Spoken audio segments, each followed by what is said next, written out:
আগামী ডিসেম্বরের ভেতরে একটি রূপরেখা আপনাদের দিক থেকে আসুক এবং সব স্টেক হোল্ডাররা মিলে বসে আগামী ডিসেম্বরের ভেতরে আমরা সব আহত পুরা বাংলাদেশের সব প্রান্তিক এবং শহরে যেখানেই থাকেন না যতজন আহত আছেন সবাইকে আমরা চিকিৎসা এবং চিকিৎসার সাথে সাথে পুনর্বাসনের ব্যবস্থার ব্যাপারে স্পষ্টভাবে আমরা অবস্থান নিব। ডিসেম্বর পর্যন্ত আমাদের সময় দেন এবং কালকে এসে বসে আমাদের সাথে আপনারা একটি রূপরেখা তৈরি করার জন্য আমাদের সহযোগিতা করেন।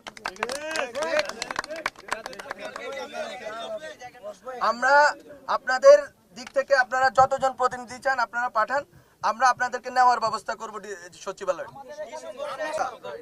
আচ্ছা, আমরা তো বললাম যে আপনাদের দিক থেকে যতজন প্রতিনিধি চান, এবং আপনারা যদি বলেন এসি না, আপনার রাস্তায় তো আর মিটিং করা যায় না। মিটিং যদি হয় আমরা দুঃখিত, বললাম তো আমরা দুঃখিত, আমরা ওই একই সাথে আপনাদের সাথে আন্দোলন করেছি। আপনারা